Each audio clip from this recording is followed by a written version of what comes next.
शुरुआत में हम देखते हैं गॉथम सिटी के म्यूजियम में मैन, बैट और पेंगुइन एक जेम को चुराने आए थे, लेकिन तभी वहाँ पर बैटमैन आकर उनसे फाइट करता है। फिर कुछ टाइम के बाद वहाँ पर सुपरमैन आ जाता है, जो कि बैटमैन की हेल्प करना चाहता था और उसे बोलता है कि तुम हमारे टीम जस्टिस लीग को ज्वाइन कर लो, लेकिन बैटमैन अकेले काम करना चाहता था, इसलिए वो सुपरमैन को मना कर देता है।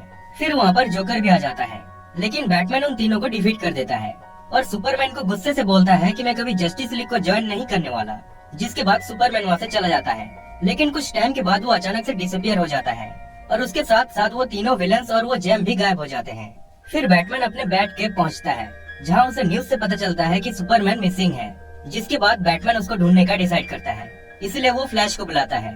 वही हम देखते हैं सुपरमैन एक केज के अंदर कैद था और किसने उसको कैद किया था ये हमें एंड में पता चलेगा।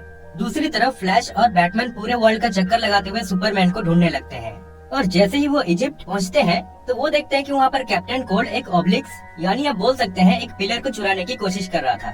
फिर बैटमैन और फ्लैश उससे फाइट करते हैं, लेकिन इसी बीच फ्लैश भी सुपरमैन की तरह अचानक से गायब हो जाता है और कुछ टाइम के बाद कैप्टन कोल्ड भी उस पिलर के साथ गायब हो जाता है।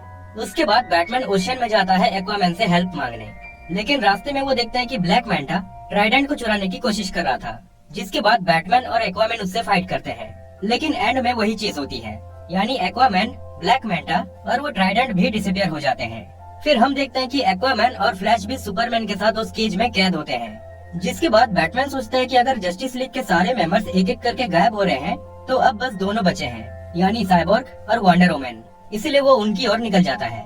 वही हम देखते हैं साइबोर्ग और वंडर वुमन लेक्स लूथर से फाइट कर रहे थे। फिर कुछ टाइम के बाद वहाँ पर बैटमैन भी आ जाता है उनकी मदद करने, लेकिन इसी बीच वंडर वुमन और साइबोर्ग डिसअपियर हो जाते हैं। फिर जैसे ही बैटमैन लेक्स लूथर को डिफीट करता है तो लेक्स लूथर भी वहाँ से डिसअपियर हो जाता है और अब जाके बैटमैन को समझ आता है कि ये सब कौन कर रहा है। फिर वो पहुँचता है हॉल ऑफ जस्टिस में, जहाँ पर जस्टिस लीग के सारे मेंबर्स उस केज के अंदर कैद होते हैं और वो एक ऐसा केज था जिसके अंदर किसी के भी पावर्स काम नहीं करते।